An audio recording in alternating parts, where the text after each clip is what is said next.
What's up, my friends? Are we living in a mass delusion?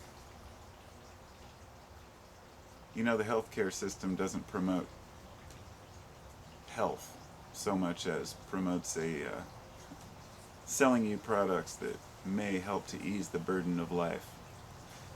It seems that we haven't been in the market for cures, we're more in the market for profits. We know this. I'm not going to get into the pharmaceutical side of it right now, but I just wanted to talk about an important aspect of medicine that is generally ignored and overlooked by most people. And this is by design, because in the 1960s and 70s, the leading theory about disorders such as depression or schizophrenia or anxiety was that there was a chemical imbalance in the brain. This story was so well told. Hell, I even found myself repeating it several years back on my YouTube channel. You know, this whole idea that there's a such thing as a chemical imbalance, or that your dopamine levels are low or deficient, was propaganda by the pharmaceutical industry. And today it's finally coming out that indeed there's no such thing and has never been proven to be any such chemical imbalance in the brain. That we don't understand how a lot of these pharmaceuticals work, and that we are still clueless about how many mental illnesses happen and what triggers them and how to cure them. Now, there's of course placebo effect if a person's taking medicine, and there's also a person healing naturally on their own that might think that the medicine helped them. And then there are cases where perhaps the medicine is doing something that we don't quite understand, but it helped them either way.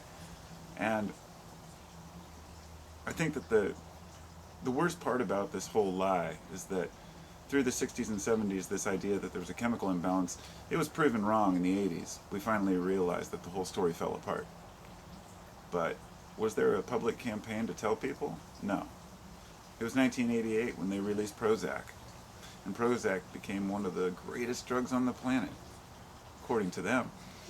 You know? And there's so many people out there taking antipsychotics and various pharmaceuticals that may or may not help them. But I think that people deserve to know that they've been lied to if they think that there's a chemical imbalance that can be addressed. One of the interesting things about this whole thing was that originally, many of the scientists who were studying the brain and studying these medicines, they decided to go with the chemical imbalance hypothesis with the idea that maybe it would make people more accepting of those who are mentally ill by understanding that there's an imbalance in the chemistry of their brain that, they can take medicine for. And what they found is a couple decades later is it had an exact reverse effect. It created a stigma. By telling people that it was a chemical imbalance, a lot more people were more likely to say, well, this person is somehow defective, that their brain doesn't work the same as the way mine does, and that this person needs medication because their brain is not the same as mine or other people. Which isn't true. If you've ever met somebody who's had a psychotic breakdown, these can be absolutely normal people in every other way. It might last a month, might last a week, might last a year or longer, but people come back. The brain goes through some, let's just say, some really intense events in our life, and sometimes we can get broken down by that. And it's important that we actually look at our neighbors as people, not as defective people with broken brains, which is what the stigma caused, but rather that we're all kind of trying to understand mental health together. And there's a lot to learn and a lot that we've got wrong along the way.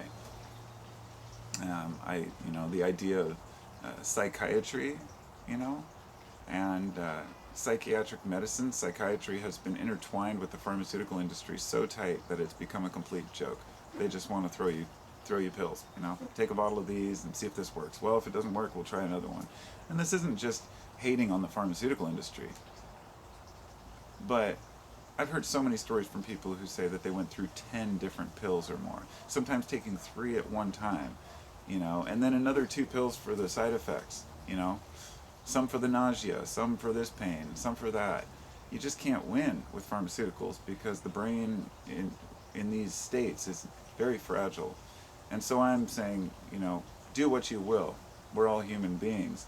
But if you know somebody who's going through, say, a mental breakdown or having issues, pumping them full of pharmaceuticals is a horrible idea, especially if they're young. And we've been giving kids drugs left and right. Drugs to calm them down, drugs to make them study, drugs to help them think, drugs to help them be normal kids.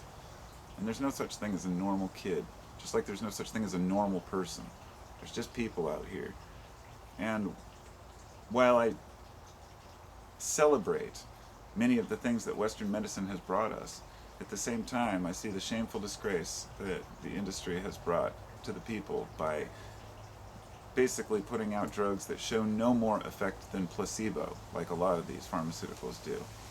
So I guess I just wanted to make a video about this and try not to make it too long, just get straight to the point.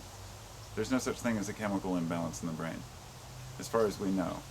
And no studies have been done to show that pharmaceuticals like Prozac work in the way that they're, expected to work.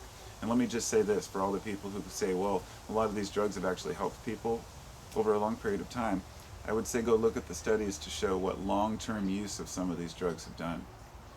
How, when a person tries to come off of them years down the line, the side effects can be horrible, and a person may be taking them for the rest of their life. And often they'll tell you that when you go see go see a shrink and be like, oh yeah, take these, you might take them for the rest of your life, It's like, what?